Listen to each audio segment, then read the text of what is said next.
Hello students, अभी पिछले video में आप लोगों ने कक्षा 11 समाजशास्त्र के टॉपिक समूह के बारे में अध्ययन किया था। अब हमारा अगला टॉपिक है परिस्थिति, जिसे हम इंग्लिश में स्टेटस बोलते हैं। तो सबसे पहले कि मनुष्य एक सामाजिक प्राणी है और समाज में हर एक मनुष्य की स्थिति, हर एक व्यक्ति की स्थिति अलग अलग होती है। स्थिति के हिसाब से ही मनुष्य समाज में रहता है, उसी के हिसाब से अपने सामाजिक कार्यों को करता है। तो इस परिस्थिति है क्या, इसके बारे में विद्वानों ने कौन कौन सी परिभाषाएं दी। तो सबसे पहले एक विद्वान है मैकआइवर और पेज, जो समाजशास्त्री हैं। इन्होंने परिभाषा दी है कि परिस्थिति वह सामाजिक दशा है। इन्होंने परिस्थिति को सामाजिक दशा बताया। परिस्थिति वह सामाजिक दशा है जिसके कारण व्यक्ति को अन्य व्यक्तित्व गुणों को ध्यान में रखते हुए एक खास प्रकार की प्रतिष्ठा, आदर एवं प्रभाव मिलता है।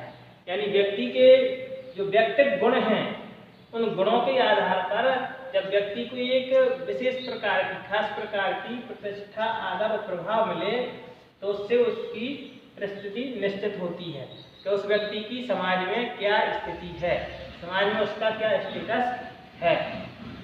तो इसके हिसाब से परिस्थिति जो होती है वो समाजशास्त्र में दो प्रकार की बताई है। जो परिस्थिति है वो दो प्रकार की है।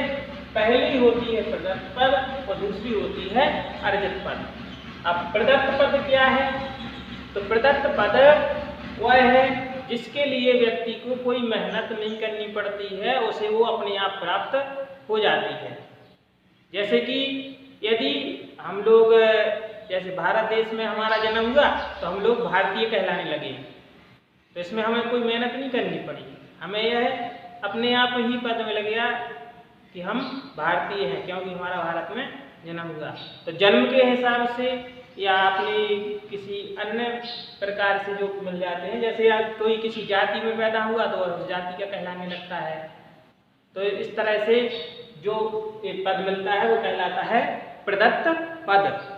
और दूसरा होता है अर्जित पद। अर्जित पद वह होता है जो व्यक्ति अपनी योग्यता, अपनी मेहनत के बल पर प्राप्त करता है, वो होता है अर्जित पद। जैसे कोई व्यक्ति पढ़ाई लिखाई कर करके एक टीचर बन गया, तो वो है अध्यापक जो बना, तो उसका क्या होगा, वो पद होगा उसका अर्जित पद, क्योंकि वह उसने अपनी योग्यता के आधार पर प्राप्त किया, वह उसे अपने आप प्राप्त नहीं हुआ। तो जो पद हमें बिना किसी उसके प्राप्त हो जाते हैं योग्यता के, देश काल परिस्थितियों के हिसाब से, वो होते हैं प्रदत्त पद। और जो हम योग्यताओं के आधार पर मेहनत करके हासिल करते हैं वो कहलाते हैं अर्जित पद। इसके बाद अगली चीज होती है भूमिका। अगली भूमिका जिसे बोलते हैं रोल। तो भूमिका क्या है? तो जो व्यक्ति होता है, समाज में सभी व्यक्ति समान नहीं है, उनमें भिन्नता पाई जाती है। कोई व्यक्ति शारीरिक रूप से बलवान होता है तो कोई शारीरिक रूप से कमजोर होता है। इसी तरह बुद्धि के मामले में किसी की बुद्धि तीव्र होती है, किसी की बुद्धि कमजोर होती है।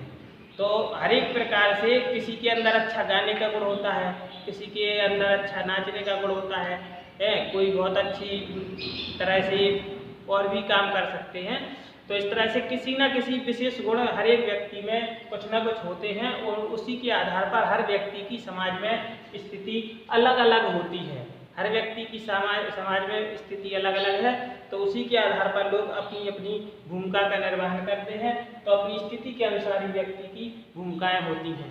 तो सबसे पहले इसकी एक गिन्सबर्ग है, जो समाजशास्त्री, उन्होंने परिभाषा दी इसकी, परिस्थिति एक पद होता है। परिस्थिति जो है वो एक पद है, जबकि भूमिका उस पद को पूर्त करने का प्रत्याशित ढंग है। जो भूमिका होती है यह इसको पूरा करने का एक ढंग होता है। जैसे कि यदि कोई व्यक्ति अच्छा एक संगीतकार है, तो उसका वह जब अच्छी तरीके से, अच्छे ढंग से गाएगा तो वह अच्छे संगीतकार की भूमिका अदा करेगा।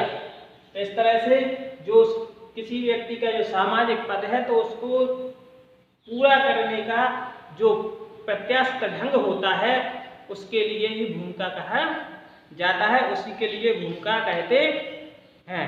अब ये भूमिका जो होती है इसकी प्रमुख विशेषताएं क्या होती हैं?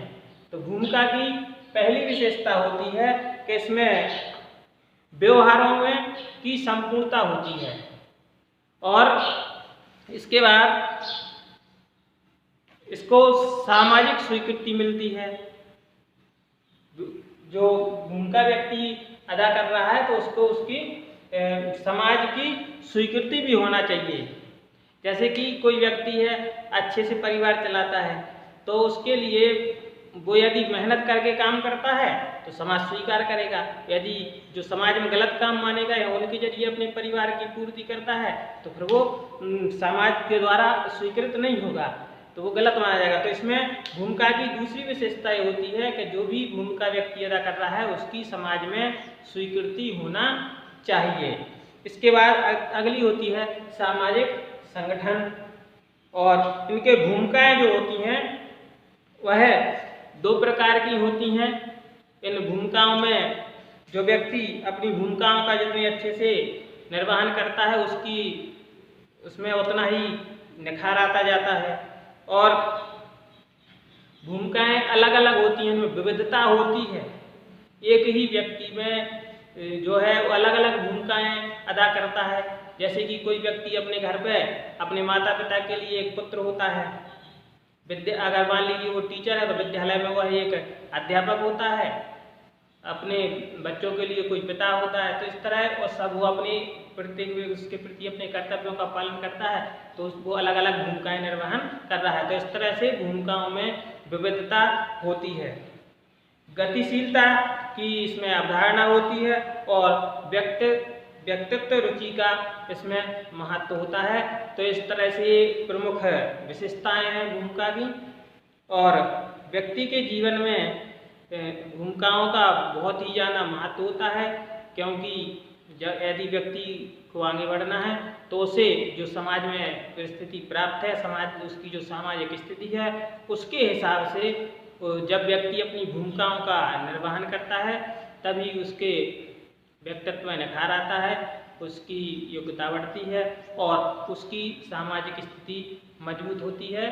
तो ये हमारे आज के प्रमुख टॉपिक थे परिस्थिति और भूमिका। इसी के साथ ये टॉपिक समाप्त है। वीडियो देखने के लिए धन्यवाद।